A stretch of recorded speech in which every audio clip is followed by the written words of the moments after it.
Hey, what's going on, everyone? Welcome to episode 2 for Appropriate Culture. We're going to be going in, diving into everything about the election, starting in 2020 all the way up to 2021. And it's going to be action-packed. Enjoy.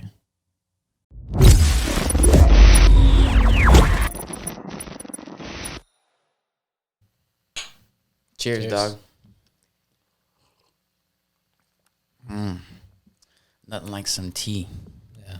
What you got? What kind of tea you got over there? I've got spicy ginger. It's a new flavor by Tazo. It's actually surprisingly good. All right. Ginger seems to be the house favorite here. Yeah.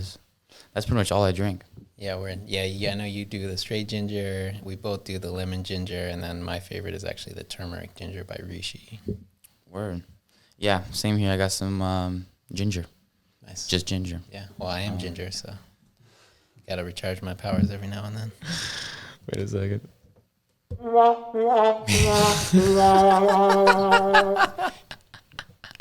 I actually tried to get the. Okay. No. That was the one I wanted to get. There we go. Okay. So for everybody out there, we're still getting acquainted with our sound effects. Yeah. What I meant to do was the. Episode Hey, 2. there we go. But hey, I know. I was like, I thought that was a pretty good joke.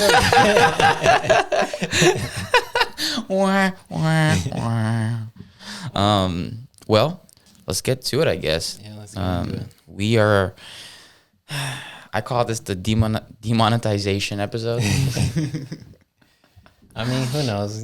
They're, you're right. This one, we're I'm probably just going gonna call it an L right now. And I'm not holding anything back. I know you're not, and we have completely different points of view on just about everything. But that's why it's gonna be so good. Yeah, always fun.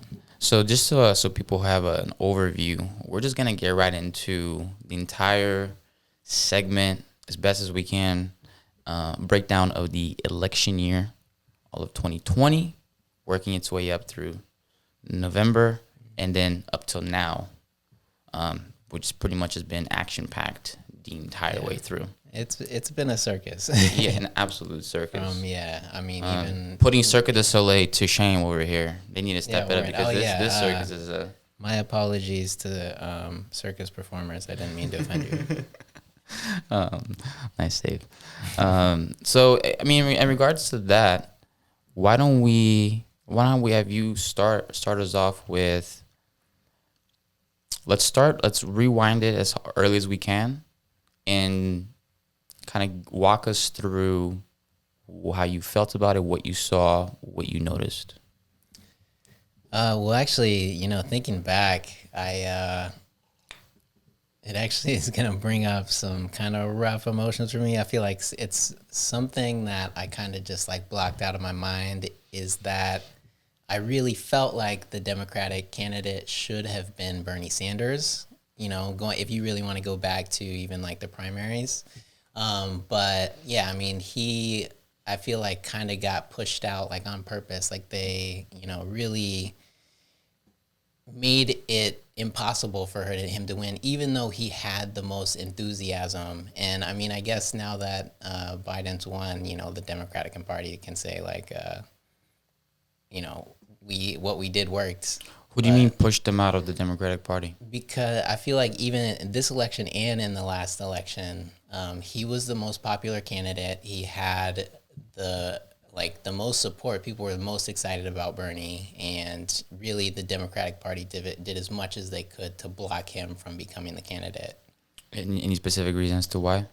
Because he's too liberal, and he basically, I don't know, borderlines on socialism with a lot of his policies, and I mean, I don't know. He's like, to me, he's not the corporate, front, like he's not the establishment, he's billionaires. Yeah, he's he is a kind of grassroots, like anti-establishment, person who, if you look at his record, you watch him, look at his past speeches, anytime he's gone before Congress, he really is passionate and just seems like a good person. And he's like the only candidate I can remember in recent history where I'm just like, wow, this is a really good person, and I feel like he actually believes in what he's doing, and so yeah, I was just super excited about him. I feel like just like in the 2016 election, he should have been the candidate, but the Democratic Party didn't want him, or the leaders or whatever, and so they did everything they could to basically like get him out. And I was convinced he was going to be the candidate, and then out of nowhere, Joe Biden comes up. I'm just like, what? Like, who's excited about Joe Biden? Like nobody, is like excited about it. It's maybe they don't want Trump to win, and so they're like, oh, he's the most likely candidate. But yeah, anyway, so that was basically just kind of bringing up the start of that. But once Biden got the nomination and started campaigning, it's like I didn't think he had a chance. I really, before all the crazy events Sleepy Joe that happened in 2020, I really thought that Joe Biden had no chance. I thought Trump was going to win by a landslide unless, the media can really like figure out how to, just shit all over him, which they did the entire year. I mean, they did for 4 years. Yeah, for 4 years. But no, especially 2020, like literally all the crazy chaos, like the protests, like people being killed by the cops, and riots protests breaking out, and with the like shutdown and COVID, and like he was blamed for not responding fast enough.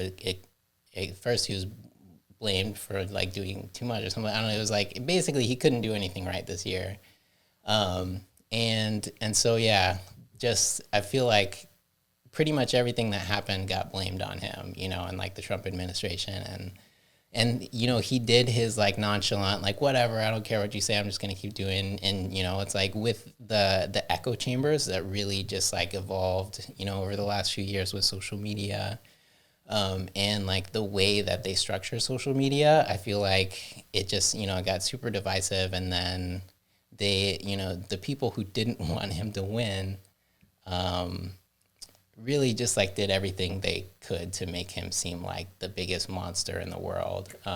Just about. Yeah, and I feel like, I'm not like a huge Trump supporter. I don't necessarily think he's a good person and should be in charge of other people's lives. Yeah. But I also don't, believe all the like awful things that are, blamed on him, and his administration. I mean, there's a lot of problems, and there's like a lot of just foolishness that he could save himself a lot of trouble if he handled things more a little more grace, tactfully. Yeah, with much more grace. But he's gotten better though. He has gotten better. I've noticed an improvement between the last few years. Before 2020, he had plenty of reasons to just kind of lose it. Yeah, word. And he didn't. Yeah, and actually, so that like brings up like like that HBO interview. I don't know if you saw it. It was like a 40-minute, like an hour-long HBO interview where the interviewer is just like hounding him and just trying to make him look like an idiot the whole time. He's just like, I think I know which one you're talking about. And and I'm like what? Actually, watching that, I was like, wow, Trump actually seemed like a reasonable person, and just like the guy who's interviewing him seemed like a dick, like an idiot, And so I'm just like, the thing is, you can't just believe like people like have been programmed to choose a side, and it's like that person's the enemy and you have to hate everything about them. And it's like, it's like people are people. They make mistakes. They do good things. Like Trump's done a lot of good things in his life. He's made a lot of mistakes, but like he's a person, and one thing I think that everyone I think, the people, the media, and like, a lot of people in charge of our economic and social system are trying to keep people just like divided. And I really feel like all of this election stuff, with both candidates, is a distraction. Think about it. You just nailed it. If there was no division, would there be stories for them to fucking cover? Word. Yeah. And like if there really was unification. Yeah. Like everybody was just sort of kind of finding reasons to get along with each other as opposed to not get along with each other. Yeah. The clickbaity stuff goes out the window. Yeah, and exactly. I mean, I think that's what, the establishment or whoever the powers that be, like whoever the the system, or I don't, whatever you want to call it, they really started to realize that, people are waking up and they're starting to see the divisions and like these like, false like separations between people. It's like race and gender and like all these things are like, used, and people are trying to like divide us, but people more and more are waking up and realizing that these systems and these divisions are just so false and Fabrications.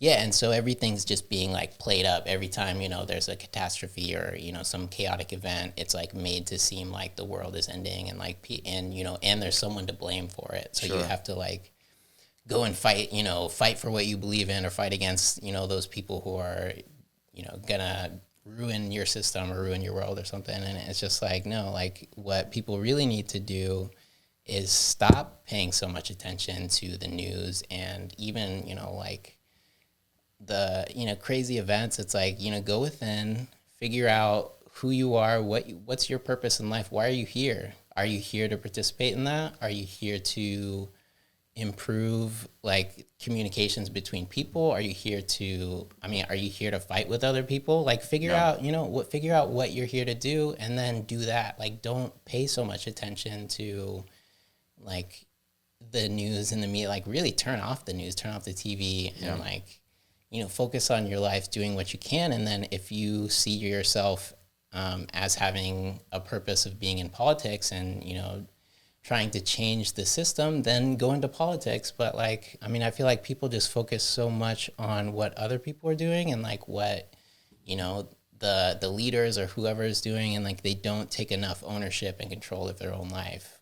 And I see all of this, like even the crazy events is just all of a distraction to keep people in a very like low level, physically focused mentality. And it's also like used to hijack people's minds, because what people don't realize is your thoughts create your reality, and you basically manifest things into your life based on what you put your attention to, your thoughts and your feelings. And so if people are distracted and focusing on things that make them feel bad, they're never really gonna like figure out what they're here to do and just flourish and fulfill their purpose and just like be amazing. Like everybody has the potential to be an amazing human being. Agreed. And I feel like so few people realize that. And so yeah, I feel like all this, the politics, everything is really just like, a way to try to keep people focused externally, like other people have power over my life, I don't have the power. What they need to do, what we need to do is realize I have the power. I am, the creator of my reality. And so I need to like, I'll pay attention and give my point of view on things, but I don't need to buy into the fear and the everything that's going wrong in the world. I agree. So yeah, I think it's when it comes down to it, people need to just stop paying so much attention to politics. Yeah, right. I agree with you 100%. And so, since we know that's not really going to happen like that, in regards to people stopping paying attention to politics specifically, do you see a way out of this obvious division that is not really a division, which we talked about? It's a division that's being fabricated over and over and over. So to people, it becomes reality. Yeah. Repetition becomes reality to you. And so, since we know people are not going to stop watching the news, since we know the news is not going to just stop being the news the way that they are and just keep going after the negative stuff and keep trying to build negative stories out of almost nothing sometimes, how do you see this playing out? Do you feel like you touched upon most of the 2020 experience, or do you feel like you barely kind of? Oh no, there's still plenty to go in with that. I think I kind of took my this is basically when I get into politics and I start watching news. I within a few minutes I go in in my own world, and maybe if I see problems I think of solutions I'd see, but yeah, since we're on the topic of, the 2020 politics and the election, I think it's a show. You know, I think it's a big like it's a big like front for, you know, like letting people feel like they have, you know, some control, you know, whether they're in, people didn't even like the two choices, you know, you don't like Trump or, you know, Biden. I didn't want to, vote for either candidate, you know? And so it's just like a show. It's like the people who are really in charge of the government and like what goes on in the world, like aren't being elected. Like, I really think there are, you know, people who control the money supply who are really making the decisions. And so, you know, whether it's Trump or Biden, like they're still going to carry out their agenda, whatever that is. So yeah, I think all of this is a show, you know, and then especially with the, you know, like the civil unrest and, you know, like a lot of people being fed up that black people are continuing to be treated so poorly. And then, you know, Biden picks Kamala Harris as, you know, his running mate, and which, you know, on the surface seems like, yeah, it's like he's chosen a black woman. She's the first black, you know, female president, which is awesome. You know, like how people are excited about that. But, you know, and then you hear things about like her record as, you know, the prosecutor in California and, you know, basically locking up a ton of like African American and minorities. Yeah. But, you know, it's like, yeah, I can't really judge too much on that, but I really feel like, you know, like Biden is not a compelling candidate. Like, I don't know what he stands for. Like, I feel like he is a front for the establishment. Like, he is the face of the system, or he, perfect the man, puppet. you know. Yeah. Perfect puppet. And so, because it's like when he was vice president, I didn't feel like he did anything. Barely, you know. Versus like you think about like you know, Biden as vice president versus like Cheney. Like Cheney, he's a scary, you know, like I mean, you heard about him all the time. Like he was sometimes really the argument is that some of the times the people really calling some of the shots are some of the vice presidents and some of the presidents. Or vice presidents, or, you know, that random person who's like, you know, seen in the background and like every now and then. Well, it's like that. It's like an advisor. It's like a trusted advisor in the background, and that president really trusted that one person. Yeah. So when it comes down to decisions, they're taking their cues from some of these individuals. Yeah. So I mean, so that's like really what I see happening, and then, you know, and then you go into the debates, like, you know, Trump versus Biden, like that. The first debate was so cringy. It was just like awful to watch because they're, you know, Biden's just like trying to stand up for himself and like, you know, like basically like coming back with like third grade responses. Like, it's pretty bad. Yeah. I mean. It was. Will you shut up, man? Yeah, I think that was like so bad, the number one line. But and come then, on, you know, man. And then, you know, and then Trump was just like hella. He's like hella grumpy or something. Like he was just like, you know, hella rude and like not, you know, just neither of them did well. It was just like a cringy, like two old men just like bickering at each other. You know, I'm just like, this is so rough. Uninspiring. It was rough. Yeah. So yeah, and then the election, it's like, who knows, like, what happened as far as, like, election fraud and, like, that, you know. I don't even know what to believe. I remember seeing back in, like, I think it was 2016, they, like, it might have been on CNN or, like, a major news show. They basically showed how easy it is to manipulate the voting machines. And so I'm like, I don't know. I find it kind of hard to trust that everything's legit. And if you look at the whole system, how it's kind of just like piecemeal from every county and all, you know, it's like bad. Random, yeah. We're going to dive into that for a little bit. Word. So I mean, and then Biden wins. I see like when I saw Biden win, I was like not too surprised. And I really thought like with everything they did on the back end, the media and basically shitting on Trump for the last however long, you know, all that, like they did so many things to make sure he didn't win. Like keeping certain stories from coming out right before the election about Biden. Oh yeah. So many stuff. Like I don't know. Like I don't even know how I feel. It's like, do I feel better that Biden's president and Trump's not? Would I rather have Trump as president? Honestly, I think I'd prefer Biden to be president.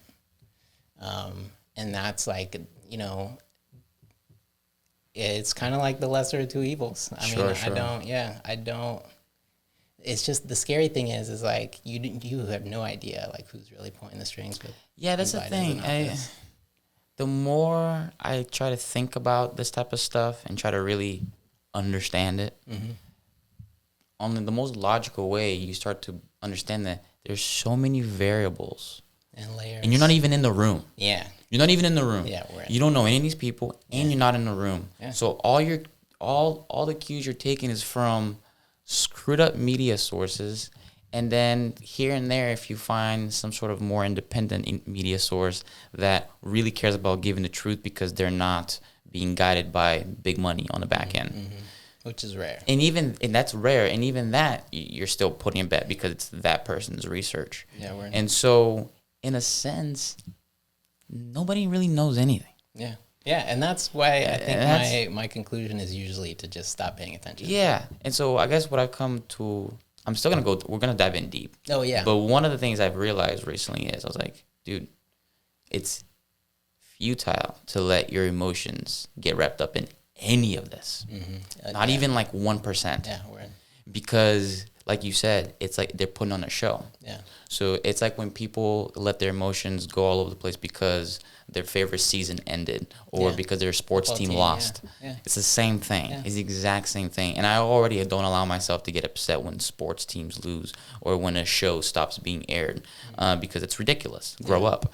But at the end of the day, you need to be aware that as soon as you put your emotions onto something that's completely and utterly out of your control, you are another puppet that they just created. Yeah.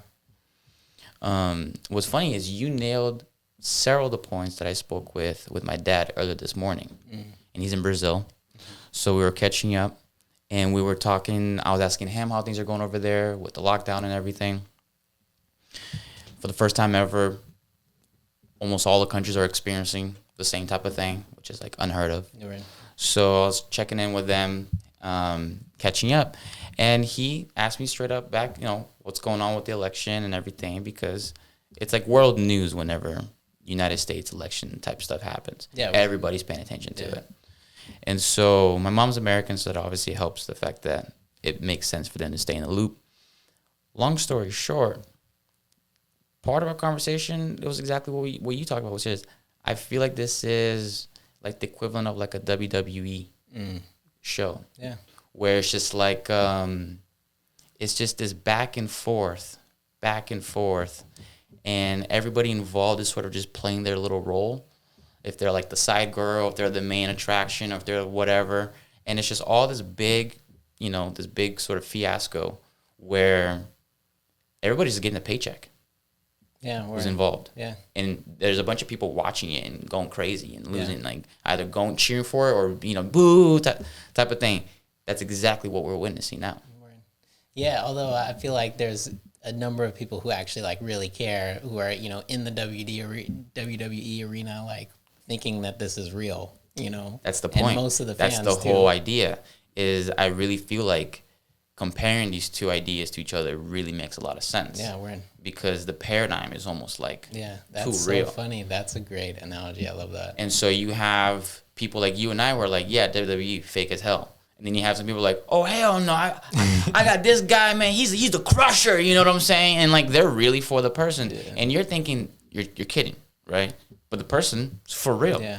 It's funny. Even when I used to argue that WWE was real, I knew it was fake. Like back in middle school. Yeah, there's no way. And anybody who understands anything about fighting, like it's physically impossible for these fights to play out the way that they do every time. Yeah. But I mean, it's ridiculous. Like the whole whole politics, same thing. These things, like, so going back to what you were saying in regards to the media, like completely and utterly going out of their way to either not talk about certain stories or completely and utterly just put the jet fuel on other stories and just take it to a whole new level. Yeah. That's the same spiel. I think that's part of the whole show. It goes along with the actual system. It goes along with independent creators trying to cover the news as best as possible, but they're just regurgitating what the big news are saying. And so it's this big back and forth, and if you're not smart enough to understand that there's too many variables for one person to be that powerful, meaning Trump isn't calling all the shots. Yeah, we're Biden is not going to be calling all the shots. Yeah, we're None of these. There's too many factors to these decisions for one person to just come in and just start calling all the shots and change everybody's life. Not going to happen like that. There's a democracy for a reason. These rules are implemented so a person can't do that. Yeah, we're And so when people go when they freak the fuck out, because Trump has been president for the last 4 years, and there's one thing that he said that they're just so not down with, upset, and they literally are willing to snip friendships because of that specific topic. Oh yeah. We're talking lifelong friends who don't agree because of one topic. Yeah, big thing this last year. Mm-hmm. And so, I mean, I guess on my end, what I've noticed is prior to 2020, 2019, that's when I started to really pay attention to what's going on. Mm-hmm.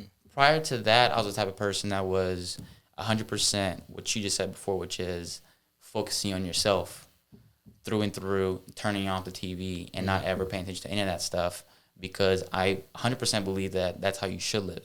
If you're really trying to do any sort of damage on what you want to accomplish in life, you need to buckle down and focus.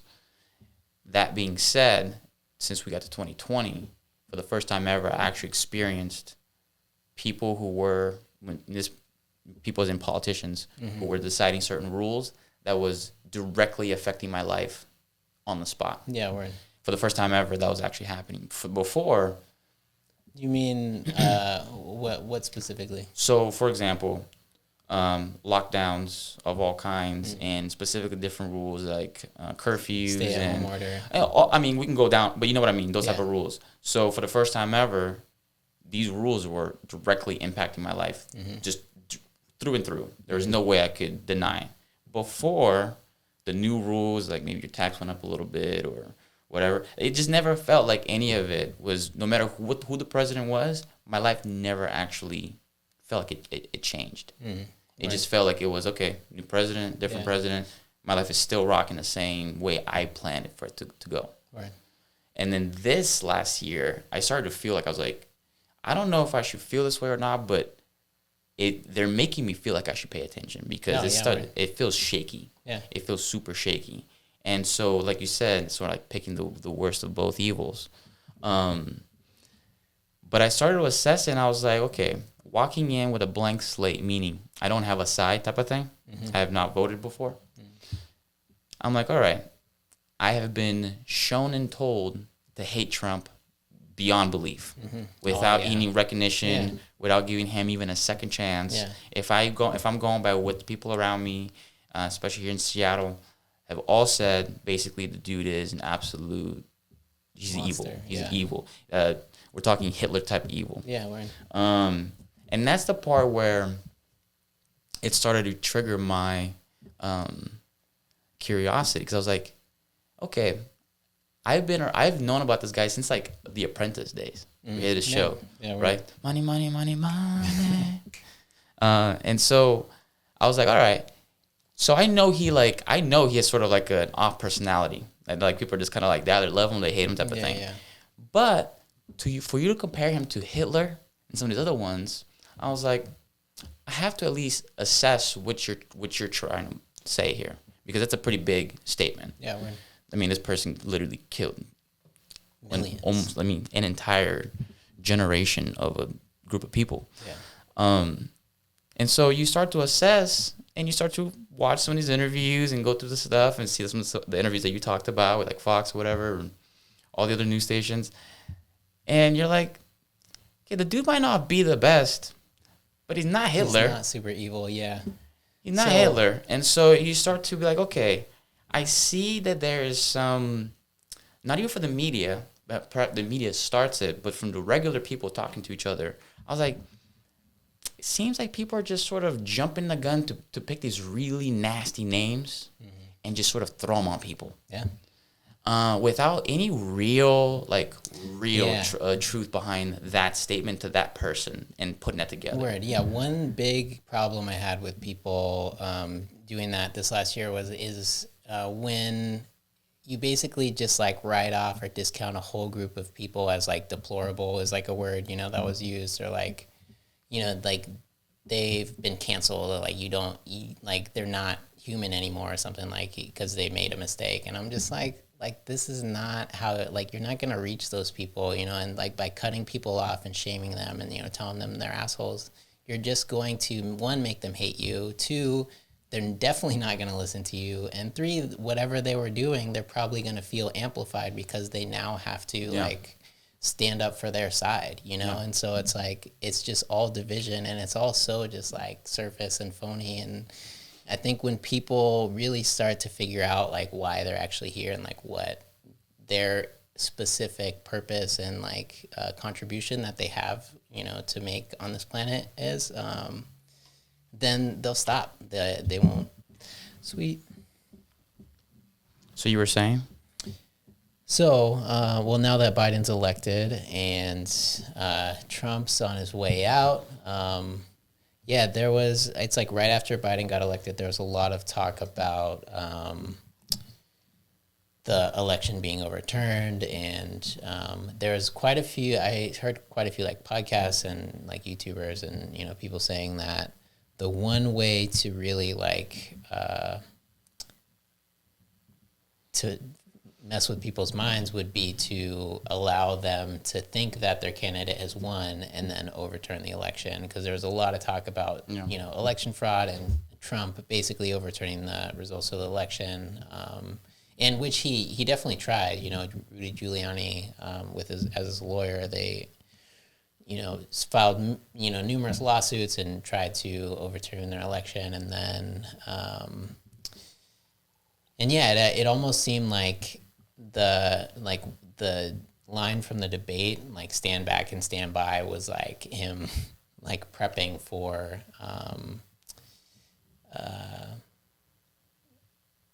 a fight, basically, like when he wasn't gonna like surrender the presidency without a fight. And then all this stuff happened, and then we get into January, and it's just like, it just seems like all types of chaos. And then we have the protests at the Capitol, which was a crazy scene in itself, and it's like hard to know what to believe. It's to me it seemed like it was almost like staged, like they just let a group of people run into the Capitol, the U.S. Capitol. Like they're not going to have all types of military. Like we have like drones that come and take people out from like literally thousands of miles away. So like, how are you going to let a bunch of out of shape people that do not have any sort of uniform idea on how to break into anything? I mean, just versus like you've seen the police like suppress protests. Like they are trained to do that. They have military equipment that like the fact that rioters were able to storm the Capitol like that. I don't buy it, dude. To happen. So yeah. What's your whole take on the whole riots at the Capitol and all that? Well, I was actually talking about it once again with my dad earlier today, because he asked me about that. And in this sort of situation where I was sort of talking it through, the more and more I was like, exactly what you just said, which was, here you have arguably one of the most important days that has been ramped up to, meaning November, we did not come to a conclusion because there was all kinds of nonsense going on back and forth. Mm-hmm. So it was all waited out for January 6th. So for the last 2 months, they have been ramping up January 6th. Mm-hmm. And you have half of the country already thinks the president is elect. The other half is like, nah, this is not over. And it's sort of this back and forth. And exactly what you said, which was, here we have the United States, which has been shown to have the biggest infrastructure for military spending. Trillions and trillions. We're talking, apparently, the next 5 countries behind the United States in spending don't equal as much together as the United States by itself. That's nuts. And so you have a country that has trillions of dollars into military infrastructure, and they let a bunch of out-of-shape people, rioters, come in and just have their way with the building. Yeah. That sounds to me like bullshit. Yeah. And so it's two options. Either the head of security, whoever was in charge of that place at that time, whoever's the head of security, that person needs to be fired. Yeah, right. There's option number one. Option number two, they let him come in. Meaning they were fully aware that these people were going to be there, meaning rioting or protesting. Yeah. And why did they not bring the manpower to back it up is beyond me. So it's either the person fucked up and not did their job, or they let it do it. Yeah, they let them do it. It's all a show. Exactly. It's all a show. And so I don't buy for a second that we actually cared about keeping that day protected. Right. Yeah. I don't buy it. I don't really buy that either, and it's like I don't agree with, the vast majority of, Trump supporters or, people who think Trump should be president, but I feel like he was set up. Like he was, set up multiple times throughout the last few years, but they've just been trying everything, and now they're just can't stand Trump and want, him to eat the dust, right. to eat it. So I mean, in that regards, that's what I thought at first, which was that there's an obvious story being propelled by the media, which is Trump supporters rush the House. That's the story. Then you have the sub-stories that sort of fall and trickle out of that, which don't get covered as much for whatever reason. We'll just keep it at that. And some of the other ones are that there are other groups from other protests that came in looking like Trump supporters, or at least trying to, and then creating all kinds of additional chaos in order to ramp things up. Same thing that happens at Black Lives Matter protests. There you go. A few people come in intent on, causing chaos and actually destroying property and, making the protesters look bad and just causing chaos. So I actually saw some footage of some of the what seemed to be Trump supporters picking out individuals who were straight up vandalizing. The first ones to go onto the building and try to climb things and get over things and look into the windows, breaking stuff. And so that, I was like, okay, that would point to some of the ideas that I thought were happening. Now it's kind of hard when there's that many people. You don't know who's who. You don't know who's there, and I'm not here to say that there weren't any actual Trump supporters rushing in there, doing all kinds of crazy stuff. I don't have enough information to be able to say X amount were fraudulent, fake Trumpers, and X amount were. So, well, the thing is, in a group like that, just a group mentality, mob mentality, even if 90% of the people are there to protest peacefully, a few people that are really enthusiastic and getting people riled up can get swept up in the mob mentality and go just rush. If people are rushing and you're in the middle of the crowd and there's people behind you rushing, there's not a whole lot to do but keep rushing. Oh yeah, I mean the madness of crowds is a real thing. But yeah, I mean we've talked about it before, and like you said, people who are really patriots and really care about this country aren't going to be vandalizing the Capitol. No. The majority of actual Trump supporters are America-loving citizens. For real. And the whole year, the majority of them haven't been down with the looting and the rioting to begin with. Yeah, we're... And so I found it very hard to be like, okay, all of a sudden, at the highest stakes, they're all just going to change their approach and just start ramp. I was like, nah, this seemed like some more of the Antifa stuff that I've been seeing all year long. Yeah, and even, I don't know, even Antifa, it's I feel like there's groups of people who are paid to go in and cause chaos that But, so if that's the case, who's paying for that? Right. Yeah, one of the theories or the names that you hear on conspiracy videos is George Soros. So I've looked into some of that, and it added up in my research that apparently the guy wasn't actually funding anything. Right. Now that's just where my research took. Yeah, right. Because I've heard it multiple times, how are these people able to like travel around the country? Like most of them don't even have jobs, type of thing. Individuals, and professional protesters. I'm like, yeah, I feel that, but I mean, look at 2020. If any one of them just got on the unemployment wave, you got time and you got the money coming in. Yeah, government sponsored. Exactly. Yeah. So if anything, I would say the highest sponsor is the actual government itself. Our own country has sponsored the majority of these. That's kind of a wild idea, but I wouldn't be surprised. Yeah, I mean, if you think about it, it's just kind of like an obvious thought. But I've heard from people who infiltrated Antifa to expose the ideologies from within, meaning they went to the protests, they hung around and basically acted as if, and then came back and basically wrote books about it. And there's a few of them, and we should actually dive into one of the episodes a little bit deeper, because it's really interesting stuff. But at the end of the day, that's the only group that I've come across that legitimately hates the United States, like to the core, like left or right. They want to fuck it up. They want to burn it down. Wow. And so that's where I was like, yeah, I could see that left, blue or red winning. Antifa's there to mess it up. Yeah, because they don't like capitalism, period. So Joe Biden in office is not going to end capitalism. Yeah. Kamala Harris on office is not going to end capitalism. Yeah, so they don't even like those people to begin with. Yeah, that's interesting. Yeah, I mean, I guess I don't really know that much about Antifa as a group. Well, here's the thing.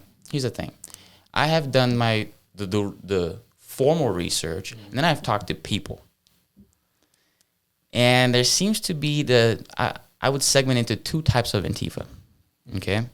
You have your hardcore Antifa, the people who are wearing badges, they're going to the group events, they're going to all the actual rallies and protests, and they're in it. And then you have the people who are just like, yeah, I'm anti-fascist. And they just talk about it. They're not going to the rallies. They're not protesting. They're not wearing any badges. They just like to get what I like to call virtue points. I mean, I would consider myself an anti-fascist. Yeah, no shit. Everybody does. That's the funny part. It's just like me saying I'm anti-racism. No shit. The vast majority of people are anti-racism. So for you to come up with a name for that is the dumbest thing ever. Like, nobody's actually saying here that they're for fascists. So you're saying we should start Antira. Yeah, I'm like, it's like I feel like I sound dumb just even saying this stuff, because it's all very logical. It's like you're trying to fight fascists by being a fascist yourself. Right. Yeah. Or that's like me trying to find racism by being a racist. Yeah. It does not make any sense. Right. And so when people show up with that idea, meaning I'm going to combat something with that something, I'm like, you know, the whole eye for an eye? Yeah, it doesn't take a genius to understand that line. Yeah, word. Yeah, and that's a good point. It's like that one of the problems I have with protests and the way that they're usually carried out is like you focus so much on the problem and then like fighting against the other person and basically like shouting at them, telling them that they're a piece of shit. Exactly. Like, so how are you going to win any hearts or minds, to your cause if you're, just like shitting on the other sides? Well, when you create a name for your group that means I'm anti this, by default, if I'm not part of your group, I'm that. Word. Yeah. You know what I'm saying? Yeah. Like, you and I both know that's not the case. Yeah. That's like me saying that just because I'm not for BLM, that automatically makes me racist. Right. Yeah. That's not the case. Yeah. It's not the case. Now, if you are uneducated and you like to just write people off, you'd be like, nah, you're a racist. Well, that's one of the things I feel like really happened this last year with the election, but also, with social justice issues. It's like, if someone doesn't like subscribe to the way, like your view on the subject in the way that you do, it's like you're either for me or against it. You have to be XYZ, right? Yeah, like you have to fall in this box. Yeah, like, and that's the thing. I don't like to be put in a box, like, because I like to approach things like as they come and like, be adaptable to the situation. So I'm not gonna put myself in this like box, like I am this 100% always. It's like that might not be the right choice for that situation. Yeah. And I'm really here to like bridge communities, bridge different groups of people. Like, I'm going to try to extend myself and like interact with groups who maybe like I don't believe the same that they do, you know, or maybe Actually, that fascinates me, yeah, really. word. So, for example, when I heard a story of I forget his name, but it was a black man interviewing a KKK leader. Mm-hmm. That to me was the most ridiculous, awesome, interesting thing to watch. Because here you have a guy who has every reason not to do this, but here he is still trying to figure out what is going on and what it is all about. And ends up becoming friends with a couple of the leaders over time, and still catches up with them after they got to know each other. Yeah, word. Yeah, I mean, You know the story yeah. I'm talking about? Have you heard of it? I think I have seen that story. Yeah, I really wish I was better at remembering names, but I guess what I'm saying is, if you're automatically willing to just walk away and slam the door every time somebody disagrees with you, I don't know what to tell you, but that's a sad life. Yeah. Yeah. You're not gonna do much growing. Yeah, and I totally agree with that. On the other side, I do, you know, in like a lot of situations, I personally will like not like go out of my way to voice my opinion if, you know, if it's going to cause tension and friction. And I feel that there's nothing good is going to come out of it, because like there's some things that I just have a different view on people. So like I wish I was more that way.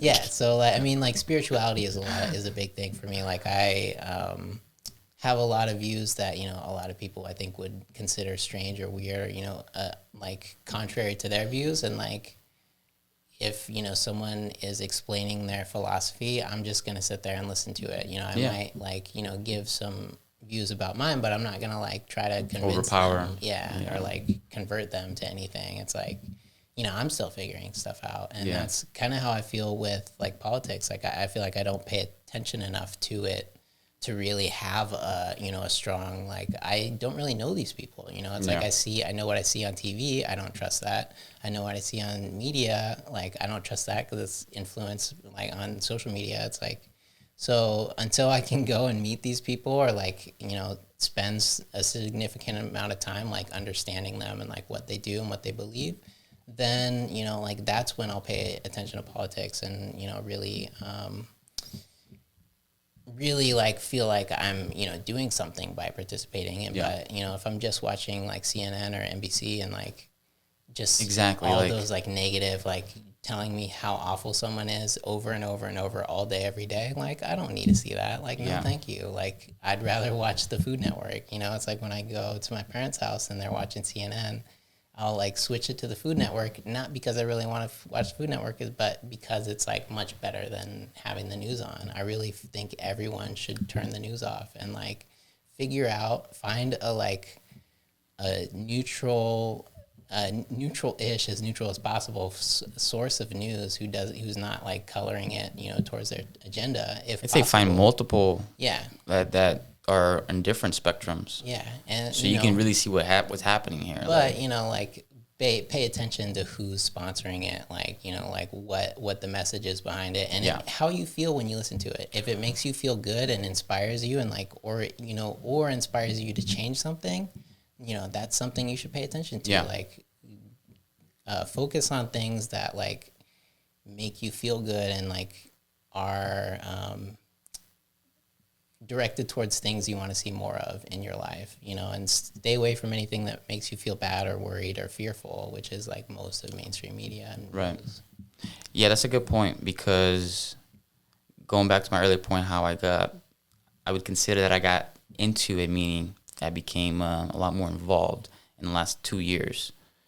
But in the last year, it was about finding a medium between different sources.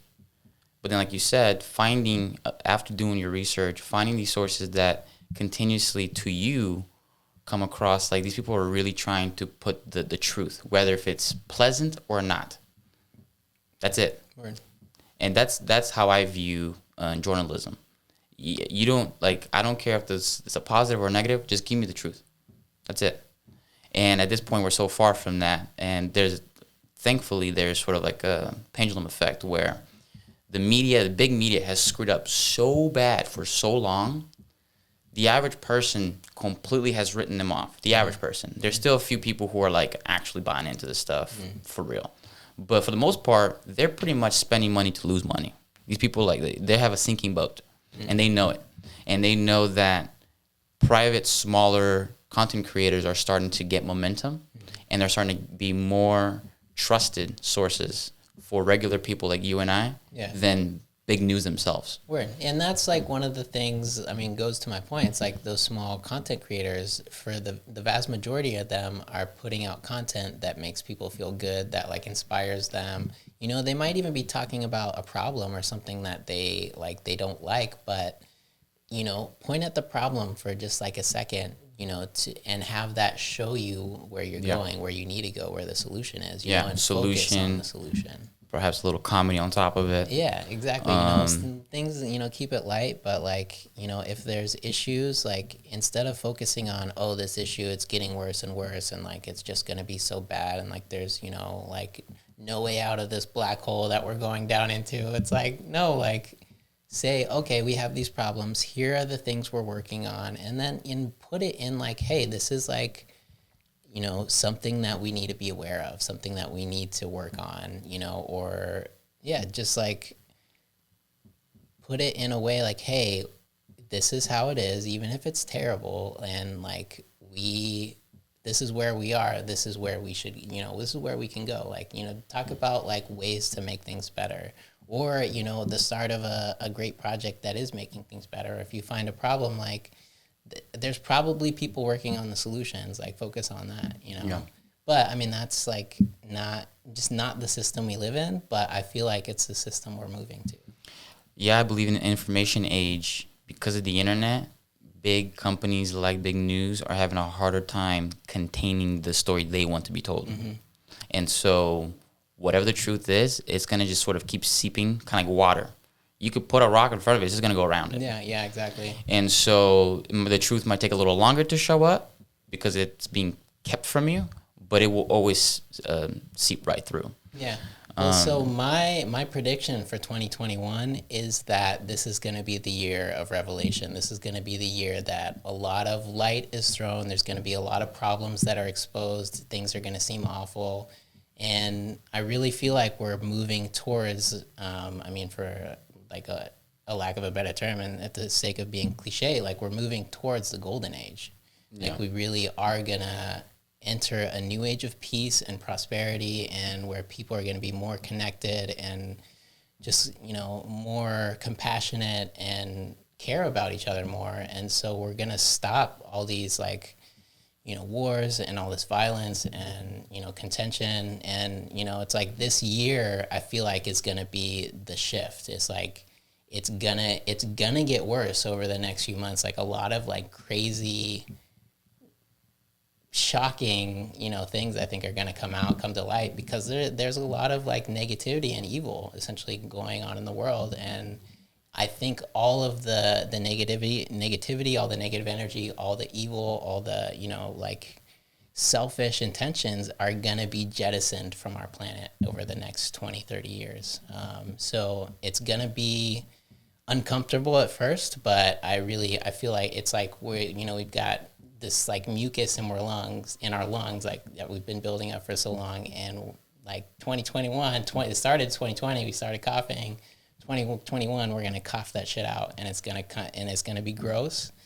But then we're gonna be clear. We're gonna be able to breathe more clearly. We're gonna see the light at the end of the tunnel. I think this is gonna be the year it shifts, and then every year from here on out, it's gonna get better and more peaceful. And I think people are just gonna continue to awaken. So is that because of our newfound president-elect, Joe Biden? I don't think that has much to do with Joe Biden. I have this weird feeling that I don't know if he's gonna make it through the end of the presidency, and yes. I don't mean that. I hope that's not true. That's a weird. I mean, the guy's not in good shape. He hadn't been in good shape during the.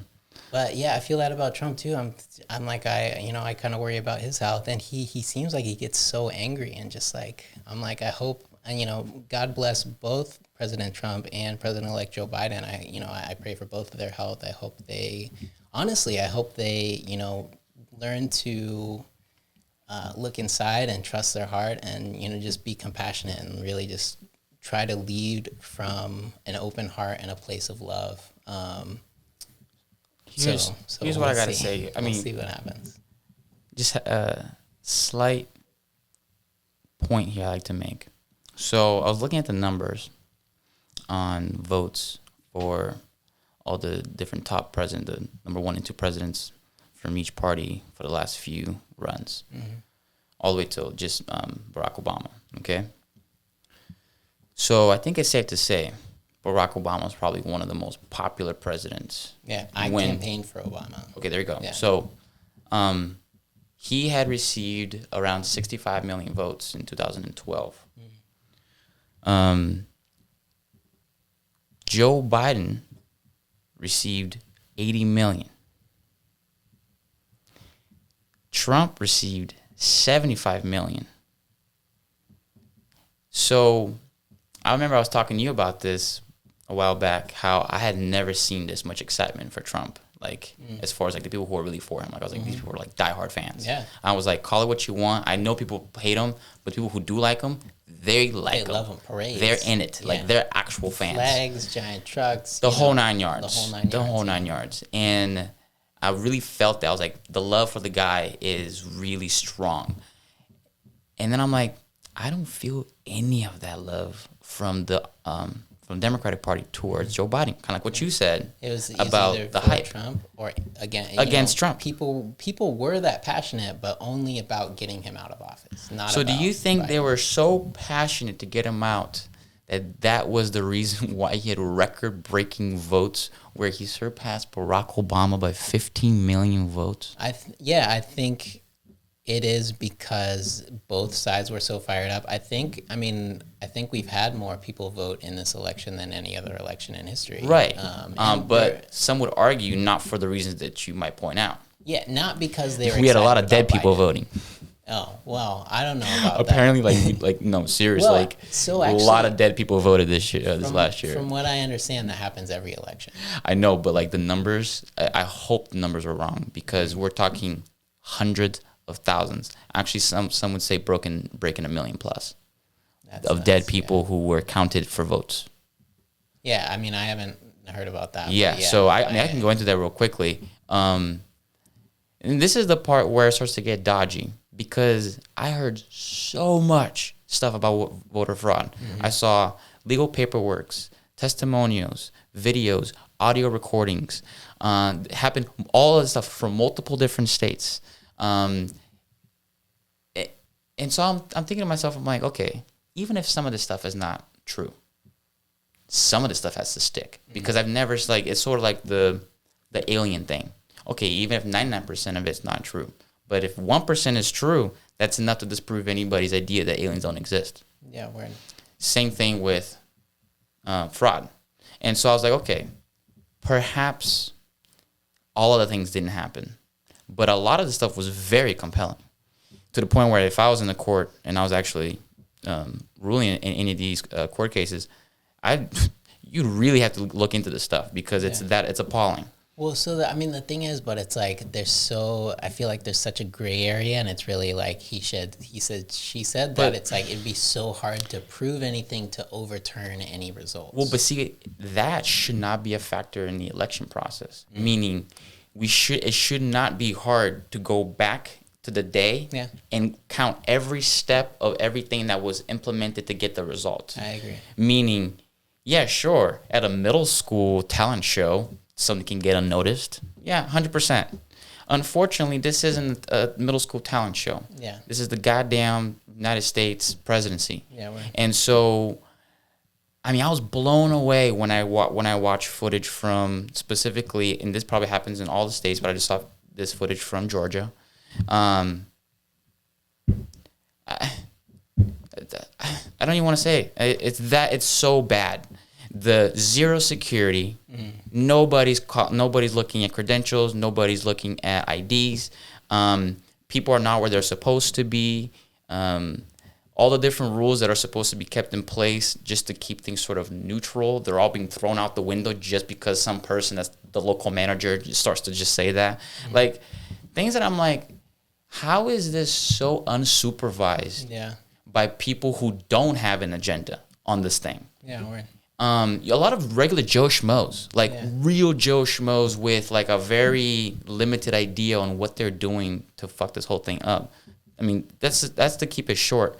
But I mean, I gotta say, to watch the actual process of walking in to vote, which I didn't walk in, I sent my me too. But I saw footages of what it's like, and I'm like, whoa.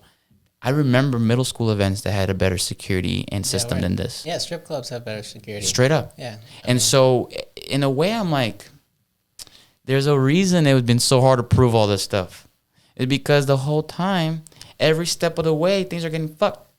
People are not putting information they're supposed to be putting in. They're skipping a couple steps. This bin gets moved over there. Nobody knows what happened after a certain time. The camera stops rolling. And then next thing you know, you got a book of things that happen, and nobody wants to get around to it. Yeah, I don't want to touch that. Nobody wants to get around to it because it's so much. Yeah. When you hear stuff about the mail being messed with, and you're hearing it from like actual mail people who are like, yeah, like full bins were like completely taken out and ripped up and thrown. Their real footage, them going onto the court to actually talk about their shift and what happened that day, and how they were asked to just do this one last minute delivery from one state to another state, which they have never done in their whole career. Right. And so they're like, and these people are on camera on their affidavits. And so I find it hard why people would want to ruin their personal lives, their job, go on camera, say this stuff, and then not actually mean it. Yeah, word. You have to be a real, you have to be crazy. Yeah, there's just so many things that really just don't add up. And I don't know what the conclusion is, but it really, like, to bring it back to one of the first points we made, it's like, it's a circus, and like, again, my apologies to circus performers, but it's a shit show. Yeah. Well, it seems like we're coming to an end here. Yeah, I'd say we wrap it up. And just a little note, you did mention aliens, and we kind of just like let that go. So I think we should cover that in a future episode. We will definitely talk about. We'll definitely go into it. Do aliens exist? Are they here? Are they operating on Earth? Am I an alien? Are you an alien? I feel like I have been an alien. I actually remember, but that's another topic. Yeah, man. Hey, fantastic. Yeah. We'll be back next week. Peace out. Yeah. Thanks, guys. Thanks for joining. All right. Thanks for watching this clip from Appropriate Culture. If you want to watch the full episode, go ahead and check out us at appropriateculture.com. You can also check us out on the social media platforms at Appropriate Culture. Like, subscribe, and we'll see you guys on the next one.